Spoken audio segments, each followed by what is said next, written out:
Well, Brett, thank you for coming on the Red Carpet Round Table. Yeah, thank you for having me. Well, Brett, I've done a lot of research about you, and the list goes on. So, first, how did you get into the entertainment industry?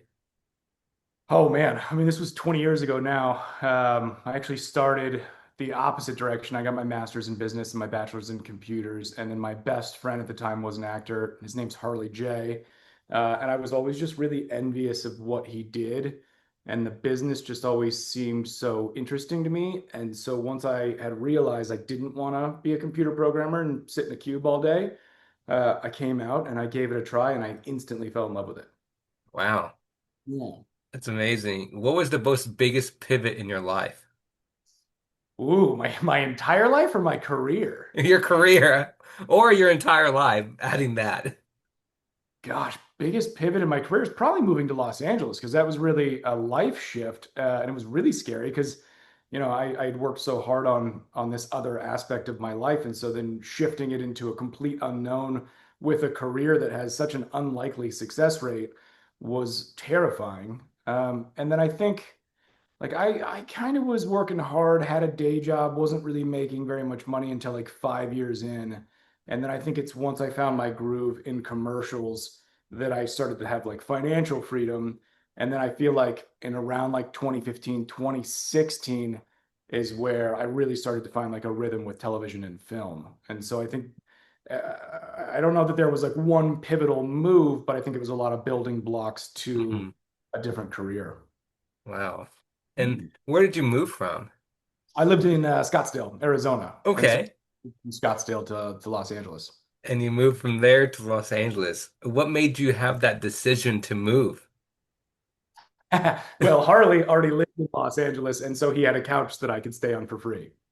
So that was just the brainer. Also, like the drive from Scottsdale to Los Angeles is only like 5.5 hours, so it didn't seem as scary. Like I loaded up Right. my car. Okay. It was like a very simple drive. So I think in my head, I was like, all right, if this doesn't work out, I can just drive back. To Arizona. Exactly. Just drive back to Arizona. It's fine. My parents are still there. Like at that time, I actually was an overachiever. And so I had bought a house in Arizona. So I still had that. My buddies were living in it. And I was like, I've got a good fallback plan if this doesn't go the way I think it's going to go. And I think coming into the career with that made it a lot less terrifying. Okay. What's the most best advice you ever heard or received? Oh gosh, that's tough. I mean, I think if it's work related, it's just, to ignore all the no's. It's a career of constant rejection. Keep learning, always take classes. But my dad used to come work for this company called Discount Tire, and their owner Bruce Hawley used to say, "Dream big." And as lame as that sounds, and as cheesy as that sounds, I think like the only person that can really get in the way of like how successful you want to be or like what your aspirations are, or well, not the only person, but typically the person that gets in your way is yourself. So if you have these like big goals and big dreams and you work hard and you do all the necessary things to get there, I think that that's achievable. So I really like that one. Like dream big, have big goals. I totally agree with you. Dream big because you Yeah. go chase your dreams. Yeah, there was that saying like forever ago, I'm gonna butcher it, but I think it was like, shoot for the moon and you'll still hit the stars or something like that. So it's one of those things. You just set the goals really high, and then that way, if you don't even achieve them, you're probably still achieving something Hmm. pretty. And I want to go into acting role now. What is your most favorite role you played so far? Well, I I mean, know you have so many. I know you have so many, but you can name a couple. Because I yeah, noticed you played with a couple of, famous actress, the yeah. list goes on. But what was your favorite role? How was it like working with them? That's so I'm always really terrible at favorites just because I think I like one of the things I'm good at is staying pretty present and so I get to enjoy each one individually so much but like I think playing Alex Knightley on Emma Approved, the show that Bernie Sue created and I got to act alongside Joanna Sotomora, that was like such a cool experience because it was the first time I was on a show for an extended period of time. We had a huge fan base. We won the Emmy, so it was like this is all awesome. Like it just felt all so surreal. but then like, acting with Anne Hathaway, or I guess she goes by Annie, like acting with Annie and then Michael Showalter directing, it was again like, oh my gosh, this can't be real. But then I was with Woody Harrelson and Rob Reiner. So like, I think that's the coolest part of my career is that like it never seems, which I guess that's the goal. You always want to keep working, keep evolving. But every time I get these new experiences, I'm always so grateful and like kind of Mhm. pinch myself moments where I'm like, is this real? Like, how the heck am I here? So yeah, I mean, I could go on. Almost every one of my jobs is my favorite job, but just Right. And you worked with Annie. Well, you call her, oh, yeah, yeah. you call her, you call her that, that's her name. But how was that experience? Because she has a list of everything she's done. Oh, Amazing roles, amazing. Shout out to her. incredible. Um, how was it? I think I was like equal parts terrified and excited. It was one of those like weird experiences where I was flying from Los Angeles to Atlanta to work on Idea View. I got a call or a text while I was on the airplane because I had like splurged and bought the Wi-Fi, and they were like, "Can you get to set right now?" And I was like, "Oh my gosh, I'm on the airplane." You're on the airplane, but when you get into town, can you come straight to set because somebody had gotten either COVID or really sick, and so they had to push the schedule around. And so I went directly from the airplane to set, met Michael Showalter, who was the most gracious and like lovely human, thanked me for being there, and I was like, oh gosh, I'm in this movie for like 5 seconds. Thank you for having me. And then Annie came up and introduced herself just as like a very normal, lovely person, hmm kind of took all the fear out of it because then I was like, oh, you're just a wonderful human being.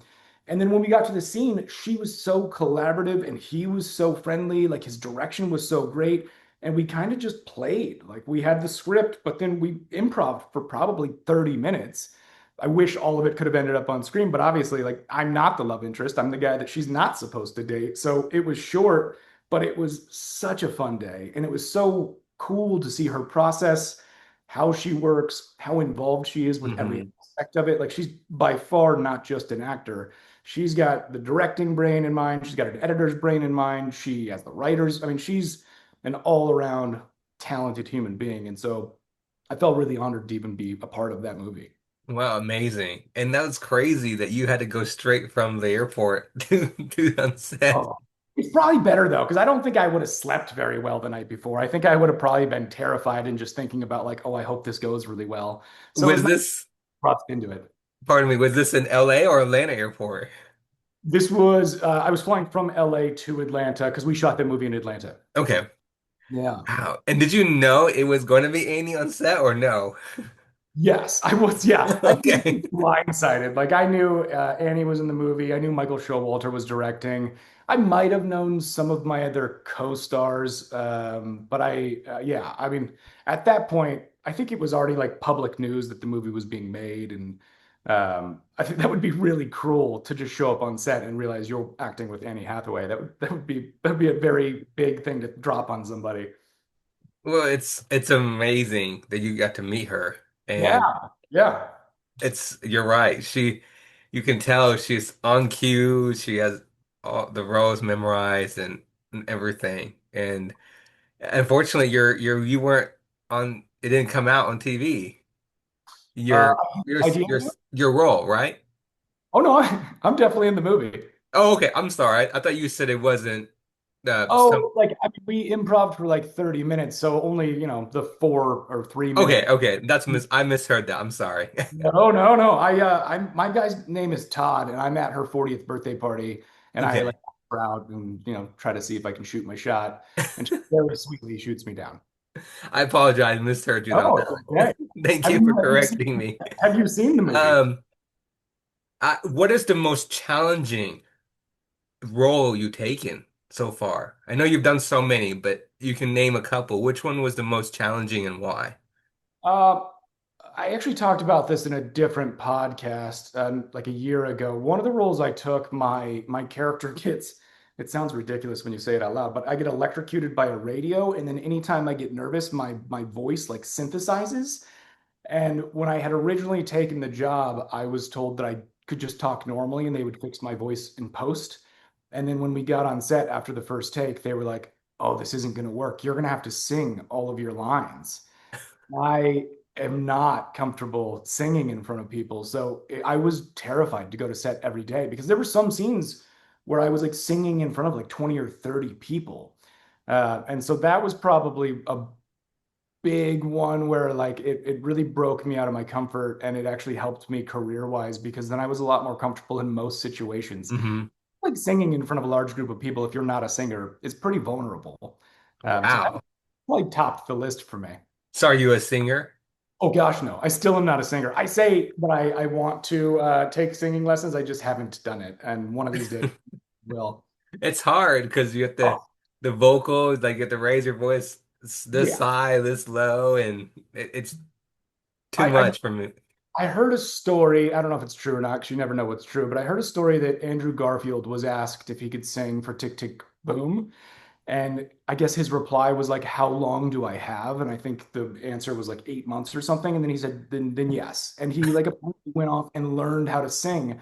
I'm sure he could like sing relatively well before that movie, but I think he went and learned how to be like a Broadway singer for that movie in a short period of time. And like that's the kind of stuff that I really admire, where you're just like, oh man, you took a skill and just went with it and you crushed it. Because I loved him in that movie. Wow.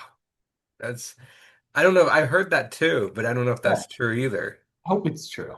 I hope so. I'm so Yeah, we're even if it's not true, we're gonna believe it's true. And Andrew right.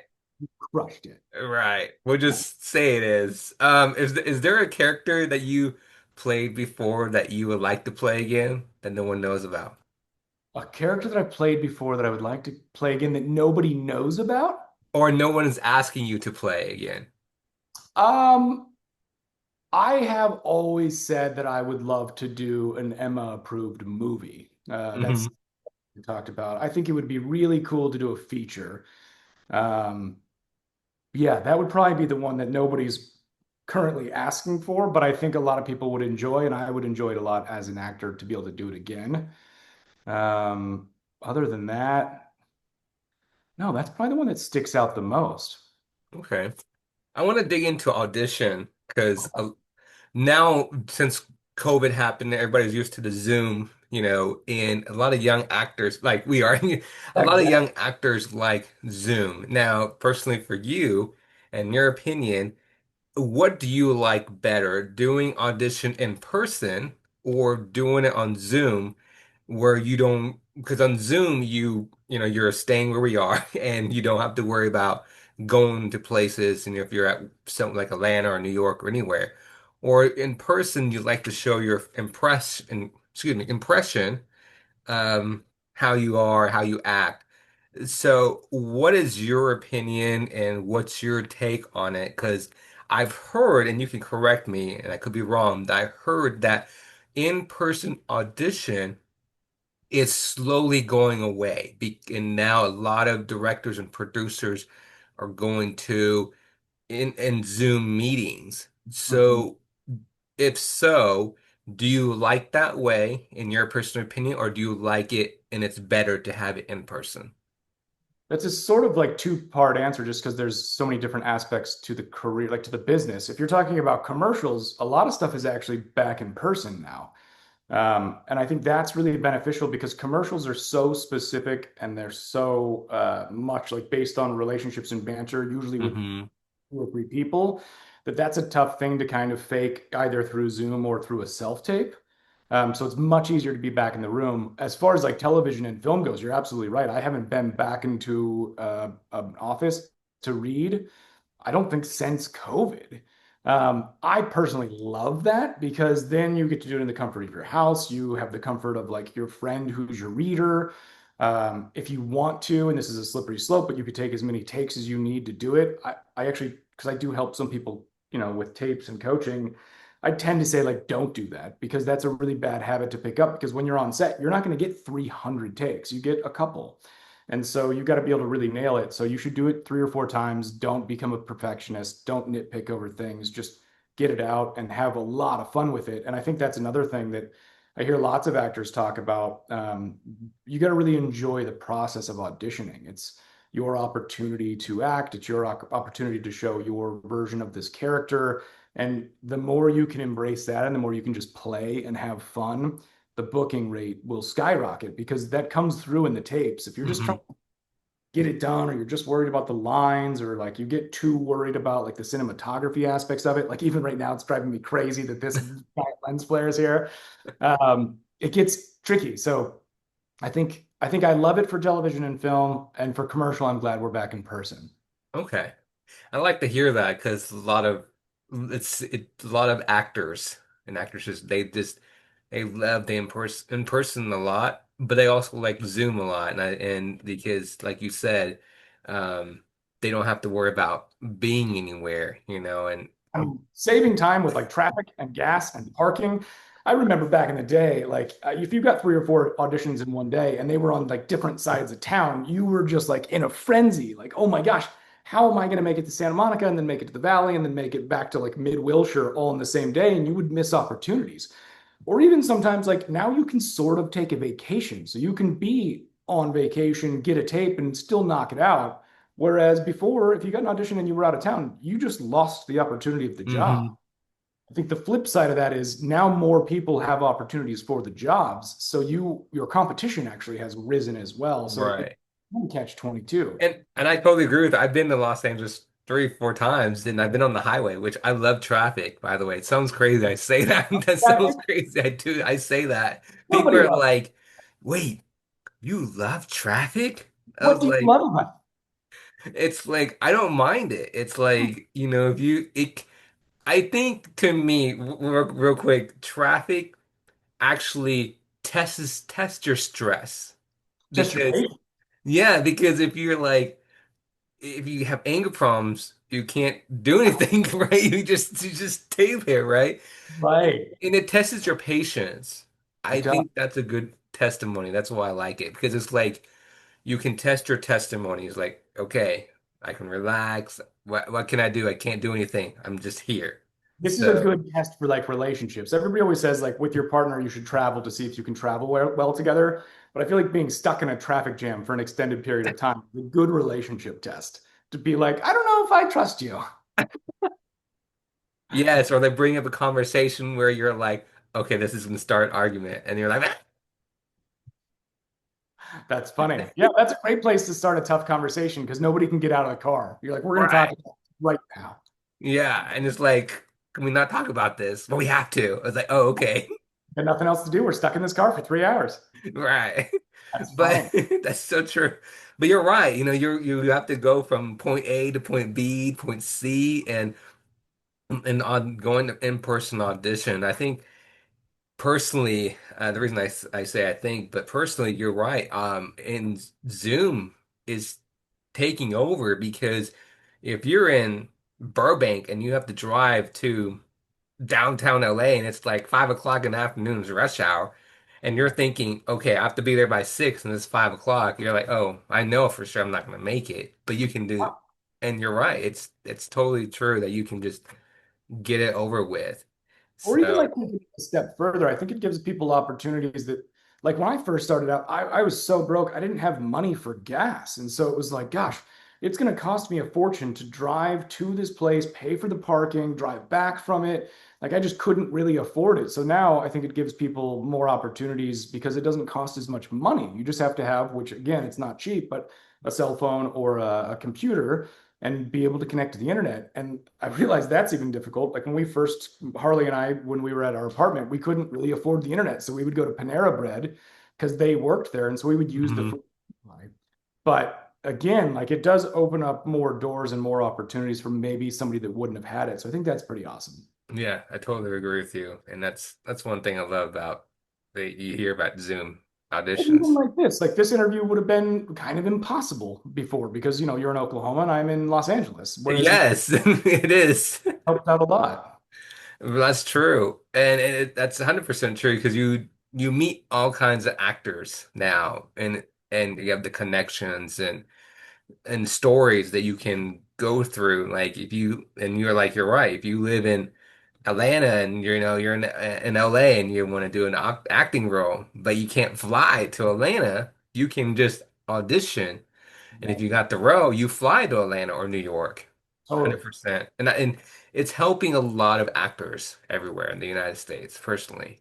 Yeah, absolutely. I totally agree. 100%. Now, I want to dig into because I know this was a topic long, like, I think a couple of years ago when there was, an actor strike and all this. But do you, I'm asking this because a lot of actors are probably thinking about this, but what is your personal opinion that you believe that we need to stop this AI trying to take over the entertainment industry? Because I agree with everything. We are human beings. We want to be on set, right? We don't want to see, excuse my opinion, excuse me, but another Brent on set, and you're like, wait a minute, you're sitting here in the living room. You weren't even there. It's like, right. So, in your opinion, what do you think can help, and what can the entertainment industry, if you mind talking about it, what do you think we can do to help prevent all this? I mean, that's the reason we have unions, just to start there. We are actually currently on strike for video games, and I think it's mostly over the AI protections. We did just finish, like SAG-AFTRA, the actors union, did just finish a renegotiation for the commercials contract. And in that contract, we got really good AI protections to give us kind of a base point to kind of jump forward and hopefully help prevent some of this loss that we're kind of talking about with digital replicas or synthetic performers. I do think it's one of those things that is somewhat of an inevitability because at the end of the day, it is a business. People are trying to make Hmm. studios need to make money. So if they can do things for cheaper that are equal quality, then it's going to be tough to slow it down. But I think with legislative acts and Congress getting involved, like more political involvement, I do think we can try to pivot it to where we use AI to fix more of the things that are problems in the world rather than like taking over art. Because Amen. yeah, it just seems weird. You're like, man, like Hmm. let's solve cancer with AI. Right. And then like later we can maybe start making AI movies. But I'm also hopeful that like I think even The Brutalist used AI to fix some of the language and the accents. And I correct me if I'm wrong. I think I read that if a movie is like in Avatar is a good example because I think James Cameron is clearly stating this movie is not made with AI. It does get a little tricky because there is still CGI, which is, I mean, I get like a human is doing that work with the use of a computer. Now we're just kind of removing the human element of it. But I do think that'll be kind of a nice disclaimer, kind of like when you see a commercial, and if it's like a commercial for pharmaceutical, if the person Hmm. doesn't actually have whatever it is that the commercial's for, then they usually have to say like actor portrayal, not an actual patient. I would love to see it if it's like, hey, this was made with AI, and that little disclaimer can hopefully let people know that if they want to support that route of filmmaking, they can see it. But if they also want to empower and support humans, then they can say like, cool, we're not going to go watch AI movies. It'll ultimately come down to the audience. And if the audience is willing to spend money on it, it's going to happen. But I do think the response from the Brutalist with everybody getting upset was a positive sign that I think humans do want to watch humans. Hmm. And part of the amazing experience of watching an actor is watching a human go through the human experience. And when you find out like it's not a real person, like even with Snow White and the Seven Dwarfs, like the recent one with Rachel Zegler, she did an incredible job with the movies, like with her singing and her acting, especially since she was acting alongside nothing. Like there were no animals, there were no people except for like the few characters that were real. And that's just a testament to how good she was in it. But it's just you don't connect with the set Right. And you don't see people's emotions. exactly. And AI can try to replicate it. Like they can try to do like tears, they can try to show human emotion, but at the current state where the technology is, you can always still tell. Like there's that little Oh, bit yes, 100%. of nuance. Once they figure that out, we're in trouble. If they can mimic us, Yes. then we're in trouble. And you're right, because we want to see the person's tears falling Yeah, you want down. to see them go We through want it. to see the anger. Or even like more specifically, like to stunt people, like the stunt performers. It's so cool watching these Mission Impossible movies because you're like, man, Tom Cruise and whatever their stunt team is really doing this stuff. If you find out it's Yes. not a person, then you're like, well, that's not boring. I mean, And that he was does it. And by the way, you know this, but Tom Cruise, he's crazy. Sorry, forgive me, Tom Cruise, but he does his own stunts. I mean, as far as I've heard, I'm sure he has a team that helps too, but I think he does do it. Right, but still, that is crazy. That's why you go watch the movie because you're like, oh, in Top Gun, for the most part, they're really in airplanes. They're really like feeling all the G-force. Like Right. they're doing this stuff. And I think that's what makes the movie successful is because you're excited to watch it and knowing Hmm. the feel. If it's all fake, then you're just not And as. I heard rumors, don't quote me, that there'll be another Top Gun coming out. I just don't. I have also heard that. Yeah, I Okay, heard okay. I was Top Gun 3, I think, is in the works. I'm really excited, but I'm that is amazing. I saw it. Did you see the Top Gun Maverick? Oh, I've seen it like 35 times. It's Okay, okay. I like saw it. We I can think I talk saw it like about it for six a little times bit. in the theater, and then I bought it online. I mean, I bought it on Apple TV or whatever it was on, and I think I've honestly watched it like 25 times at home. Like that movie from start to finish is like exactly why Tom Cruise is a star and is like the Right. And if you mind me asking, and we'll talk about it for a minute. What was your most favorite? Okay, no, I shouldn't say favorite, but what was your best parts of the movie? Oh gosh, again, that's so hard because it was so good. Like Glenn Powell, also like a guy that I know he's been in the business forever and I know he's had a lot of great roles. Like even back to I think he was like in Dark Knight for like 5 seconds. He plays like a He was in stockbroker. Twister. Well, Twisters was I think after Top Gun and he was incredible. Right, right. But But his character was so good. And to follow up what I assumed it was meant to be a little bit like the Val Kilmer role, like Iceman, he did it in such a unique way that was still so like truthful and good to him without like copying the original formula. So I thought he crushed it. And then like everybody else in the cast, like Miles Teller and obviously Tom Cruise and Jennifer Connelly, they all did such good jobs at delivering all of the nostalgia from the first one but still creating this really new and innovative and exciting movie that even though you knew how it was going to end and you knew Tom Cruise wasn't going to die, you still thought for a second, like, oh my gosh, are they really going to take him out? Like when the ejection seat didn't work, it was like, oh. And I mean, I think everybody's favorite part is when Glenn it was Powell amazing. shows I up. think my favorite one was when they're walking across the sand to go to the other the fighter jet to get on. Yeah. And Glenn was like, "You got to be kidding me!" That plane. That's No, at the that's not the Glenn Powell. That was at the that very end. well, no, you're talking about like after they both eject. That's Miles Teller says like, you got to be kidding, but they're walking through the snow. Yeah, yeah. Okay, that's my. Okay, I'm sorry. Thank you for Yeah, correcting. yeah, because at that point, Glenn Powell's still on deck waiting to be brought out so that he can save the day at the end. Yeah, Yeah, you're it's right. I'm sorry. I'm sorry. You're right. Not Glenn Poe. That was my turn. But still, so it's that tough. was still that was crazy. Yeah, he was like, "You got to be kidding me. We're taking that." Or it was really funny when like he shows up and Tom Cruise is like, "What were you thinking?" And then Miles Teller's like, "You told me not to think." And then they're like, "Oh, I did tell you that." That's Like it was true. such Yeah, a good it's moment. true. 100%. I mean, that movie was absolutely amazing. I've seen like less than you, but you've seen it more like 30 something times. So, Yeah, it definitely helped the box office numbers. yeah, it was amazing. It's just absolutely amazing. You're acting, what is your upcoming roles that you're allowed to talk about? Yeah, right now I have a movie coming out. I don't know exactly when, sometime this year, called oh my gosh, my brain just escaped me. It's called The Huntsman. And it's with Garrett Dillahunt, Sean Ashmore, Jesse Schramm. And it's kind of like a psychological murder mystery thriller. And I don't know where it's going to come out because they don't tell me these things, but it'll be out at some point. I've seen it. It's really fun. It's dark. It's a little different than my normal roles. And then I have another smaller role in a movie, I believe it's called Dead of Night, that comes Hmm. out this year. And that should be fun too. I get to play like a news anchor that kind of like pulls everything together and helps move the story along. Wow, I can't wait for Yeah. those to come out. Yeah, it should be fun. What is your most greatest accomplishment so far as being an actor?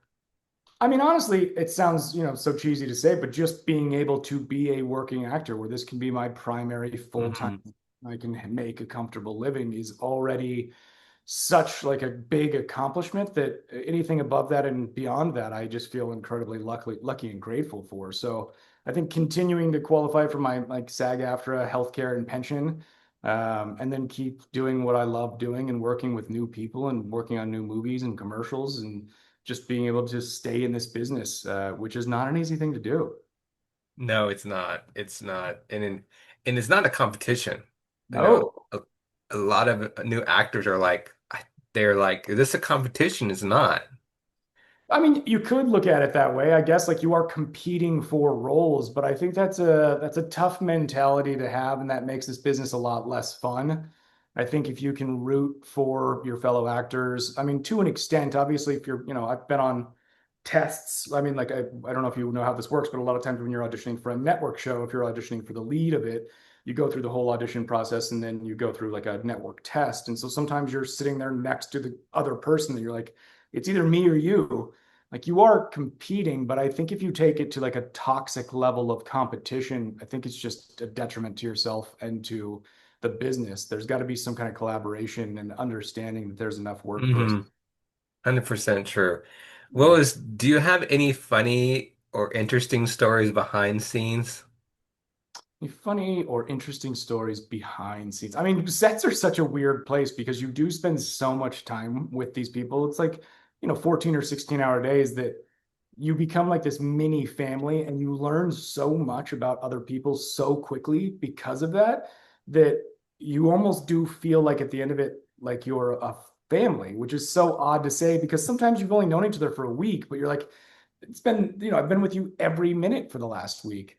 So I'm sure there's got to be some funny stories in there. I think like funny stories just from the business. I remember at the beginning of my career, I was auditioning for this horror film, and you had to like peek through a hole. And then when you were peeking through it, like a monster came and ripped your eyeball out. And then you fell on the floor and you were in agony and pain. And I was listening to all the guys going before me, and I was so terrified that I was like, I can't do it. And I just left. I, I was like, I'm too embarrassed. I can't do it. And then I think that was why also when I had to sing on My Synthesized Life, that helped because now in auditions, I'm like, if you want me to do something, I'll do it. If I'm gonna look stupid, like we're all both on the same page that I look stupid, but at this point I've got no shame. That's absolutely amazing. Do Yeah. you do you have any hidden talents that nobody knows about except your family or friends? No, I wish I did. I mean, I think everybody knows because it was on my Instagram, but I can solve a Rubik's Cube pretty quickly. That's like a weird, quirky thing. But no, I don't think I have any other like fun hidden talents. I'm very boring. Do you have any siblings? I do. I have an older sister. Her name's Brooke, and then I have a niece and a nephew that are obviously her kids. Boys are And is your oldest sister, in the entertainment industry? no, I'm the only person in my like entire immediate family that went the entertainment route. My sister, teaches at a high school. She does yoga. No, my dad worked for Discount Tire. My brother-in-law works for Discount Tire. My mom is like a real estate agent, and she does lots of little like jobs in between. But no, nobody else is in the entertainment business. Just me. I was Wow. So you're the one in the family that decided to go this direction. No. And at the beginning, I think everybody was a little nervous for me because it's again not the easiest of careers, but now it's fun because like anytime I get to see any of them, they get excited and they talk about, the Target Santa or one of them coming out or something fun. And it's Right. just another way that like the business is super rewarding. Hmm. Excited for you. That's true. That's true. Your your favorite genre. Favorite genre? We're probably, I mean, I Genre. think Sorry, I said it right. Wrong. oh, I like favorite genre to watch or is favorite genre that I want to be in. Both. Um, Oof. Again, you love these favorite questions. I think if I Sorry, I had don't mean it for favorite questions, but somebody gotta figure out somebody, right? That way they if I had to choose like, hey, you can only do this type of movie for the rest of your career, I would probably go rom-com. Like I love the old Okay, rom-coms, okay. you know, like How to Lose a Guy in 10 Days is it's such a like Pretty Woman. Like all those movies are so good. And even though you know how it's going to end, it's just like a good escape from reality and it's a happy ending. Like I love those. And then to watch, probably honestly still that. Like I love sitting down and watching Friends or anything that just makes you laugh and anything that makes you just have a break from reality because it's like it's an interesting world out there right now. And so I think anything that can pull you out of that right Hmm. now, especially, is very very needed. And I think it's kind of why, people make movies and television to begin with. Wow, that's true. That's true. What is your advice for all the young actors and actresses out there who are looking up to you or who'll be watching this or listening to you in podcast, this interview? What's your advice for them that they want to follow the footsteps to be in the entertainment industry like you? Again, I mean, first of all, you got to believe in yourself that you can actually do it. Otherwise, you're going to have a real tough time. Take classes, read books, listen to other actors. I would say one thing that's very important is, even with my own advice and the things I say, you take everything with a grain of salt because this is a weird business that there is no one right answer and there is no one way to become successful. Everybody has their own journey, and like what works for one person might not work for another. I think it's important to take advice from people that have the career that you want, not from people that are, not working. And I think just, classes, study, say yes to every opportunity, do good work, take it serious, be professional, be on time, learn your lines, and be like a person that is grateful when you actually make it to set. There are a Hmm. lot of people that they can't wait to get a job, and then when they get a job, they can't wait for the job to be over.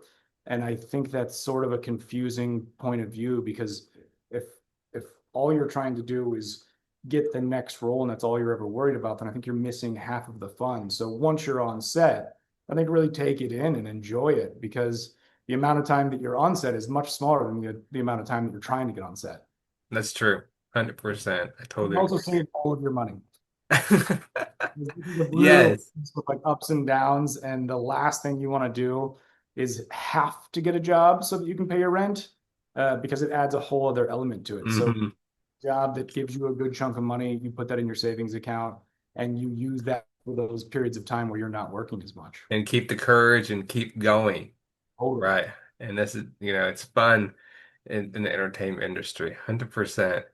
It's a lot like gambling because you really are. It's like every audition's like a lottery ticket. And I mean, some of them are huge lottery tickets. And if you win, you're so excited, but you want to be that person that, like, wins the lottery anonymously and like puts their money into like high interest savings accounts and like buys a couple modest Hmm. homes and like really is responsible. You don't want to be the person that like wins the lottery and then goes bankrupt 3 years later. Right. That's true. You don't want that to happen. No. I agree. Now, people want to know, I don't want to put favorite, but is there a team that you cheer for or NFL team or basketball team or college team? Oh gosh, I am the world's worst like human when it comes to sports. I mean, I used to love the Suns, like the era when it was like Charles Barkley, Kevin Johnson, like that group was my favorite. But I don't watch a ton of sports. I'm kind of the person that checks in for like the World Series or the final aspect of it. I don't usually watch along the way. And I don't know why that is. I was always the type that wanted to play sports. I didn't ever really want to watch sports. So like I love going and playing golf. I used to play baseball all the time. I played a lot of basketball. Hmm. Just recently got into pickleball, which is insanely addictive. But I tend to do more of the playing rather than the watching. Okay. You like to play instead of just Yeah, I think one of my buddies did tell me, he's like, hey, if you ever want to really get into football, he's like, join a fantasy football league. And he's like, so if you can introduce that element to it where there's like a little bit of like strategery and like betting and come like team sports where like you're playing against people, he's like, right. you'll fall in love with the game and you'll learn it really fast. He's like, otherwise, if your like parents didn't watch sports or your siblings didn't watch sports or your friends didn't watch sports, then there is really no reason you'd be into it. And weirdly enough, like my dad watches sports from time to time, but he's not like a diehard sports person, and nobody else in my family is either, which is I don't know how that happened. So it runs down the family genes. It does, yeah. I just like took after my family, so if they didn't like it, apparently I don't do it either. Wow. That's amazing. Do you have a favorite sports team? Are you a football guy? I love football.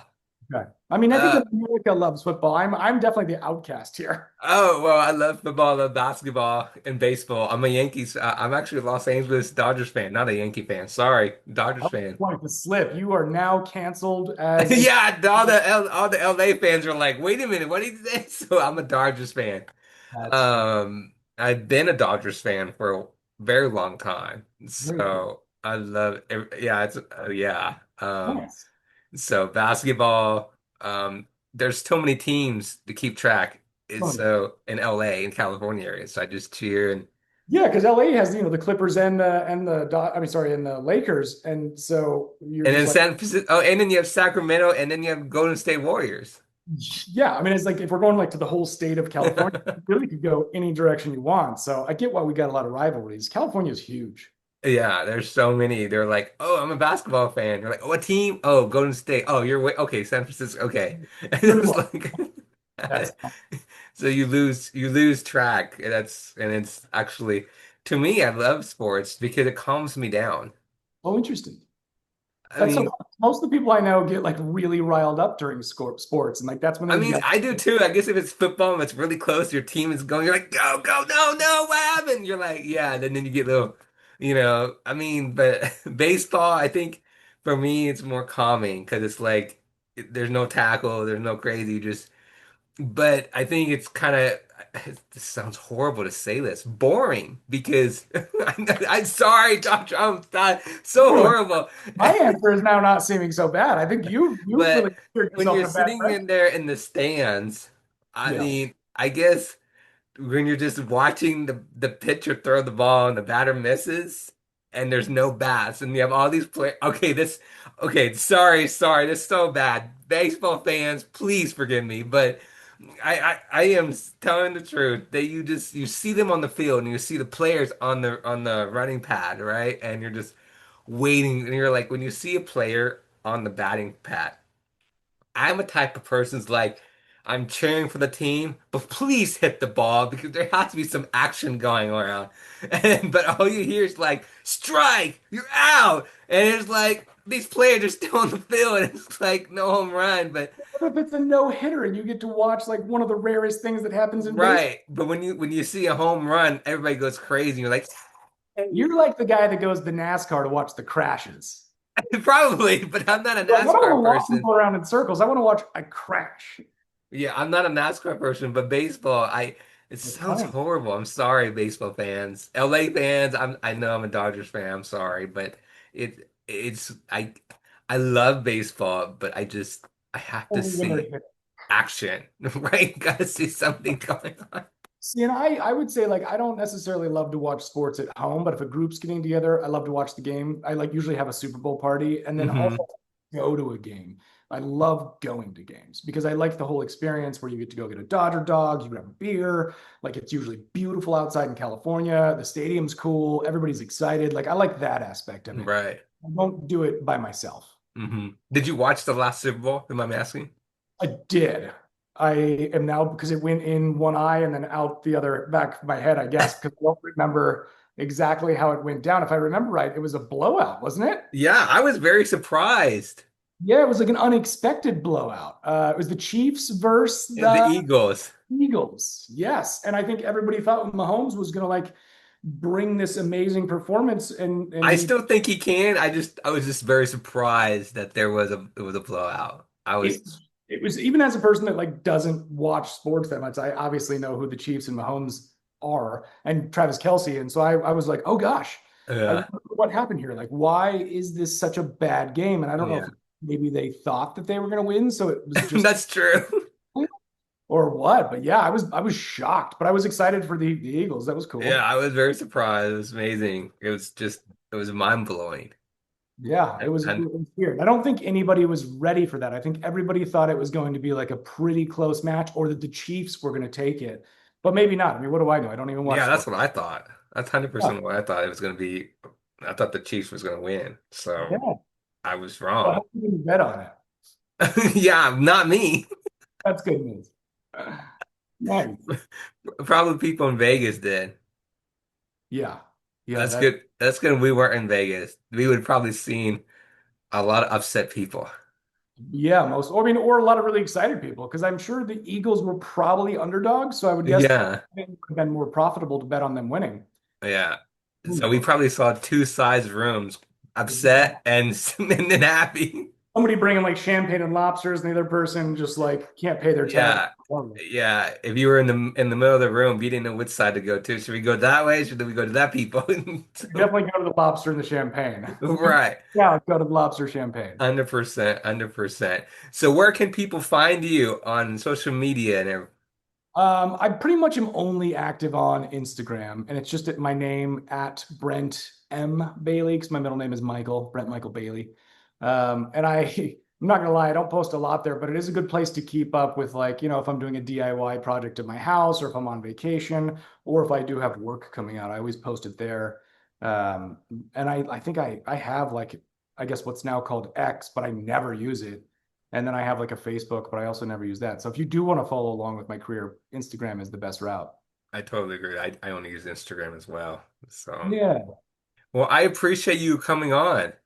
Yeah, no problem. This was fun. It means a lot, and thank you for following me on Instagram, and and I just I just took I guess what you would call a crazy bold move to reach out to you Yeah, to have you on, you and don't ask, you never know. it really means a lot. You can pretend I know sports. Wayne Gretzky, right? Didn't he say like all the shots you never take? Yes, Yeah. but So it means a lot. Thank you, and I look forward to having you back on and chatting with you again on your upcoming films. yeah, I would love that. When I've got something new, we'll link up and we'll do this again. Yes, we'll definitely stay in touch. Thank you so much. Thank you. Have a good one. You too. I'll talk to you later. Bye bye.